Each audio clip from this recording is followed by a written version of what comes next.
গভীর রাতের গোপন কথা।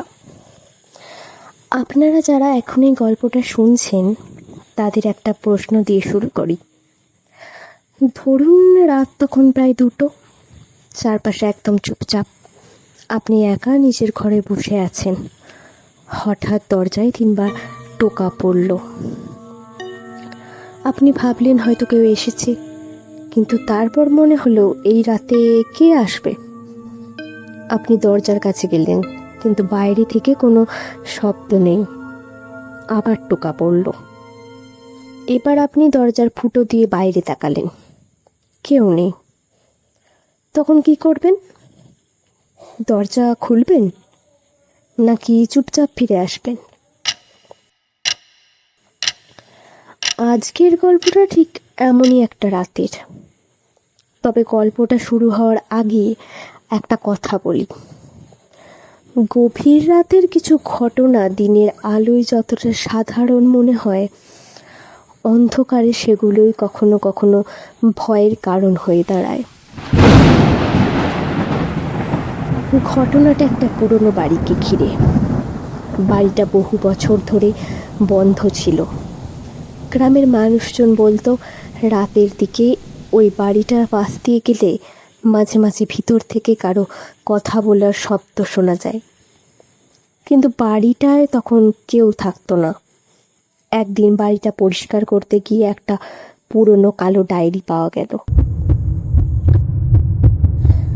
ডায়েরির প্রথম পাতায় লেখা, রাত 2টোর পর এই ডায়েরি পড়বেন না। স্বাভাবিকভাবে কথাটা পড়ে কৌতূহল আরও বেড়ে গেল। রাত 2টো বাজার কয়েক মিনিট আগে ডায়েরিটা আবার খোলা হলো। শেষ পাতায় তখন মাত্র একটা বাক্য, তুমি একা নও। ঠিক তখনই দরজায় 3বার টোকা পড়ল। দরজা খোলা হলো না। কিছুক্ষণ পর আবার ডায়েরির দিকে তাকাতেই দেখা গেল পাতায় নতুন একটা লাইন লেখা, ভালো করেছো, কারণ বাইরে যে দাঁড়িয়ে আছে সে মানুষ নয়। এরপর ডায়েরিটা বন্ধ করে দেয়া হয়েছিল। কিন্তু একটা প্রশ্ন আজও রয়ে গেছে, সেই নতুন লেখাটা কে লিখেছিল? আর যদি সত্যিই বাইরে কেউ না থাকে, তাহলে সেই 3বার টোকা এসেছিল কোথা থেকে?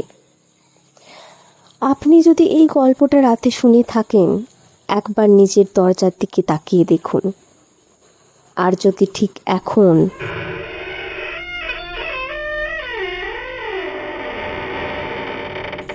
শুনতে পান, তাহলে হয়তো এই গল্পটা শুধু গল্প নয়। তো আজকের পডকাস্টটি আপনাদের কেমন লাগলো? পডকাস্টটি যদি আপনাদের ভালো লাগে তাহলে চ্যানেলটিকে সাবস্ক্রাইব করতে ভুলবেন না, আর ভিডিওটিকে লাইক করে দেবেন। আমরা এর পরবর্তীতে আরও এরকম গল্প নিয়ে আসতে চলেছি, যেখানে আপনারা বলতে এবং শুনতে পারবেন মনের কথা। এখনই চটপট খুলে ফেলুন কমেন্ট বক্সটি এবং কমেন্ট করে দিন আপনার এক্সপিরিয়েন্স করা এরকম কিছু ঘটনা বা মনের কথা, যে কোনো ঘটনা। আমরা সেই ঘটনাগুলো পরবর্তীতে অডিয়েন্সের কাছে তুলে ধরব। তাড়াতাড়ি দেরি না করে লিখে ফেলুন, নিজের নামটা লিখতে কিন্তু ভুলবেন না। দেখা হচ্ছে পরের এপিসোডে। Stay tuned.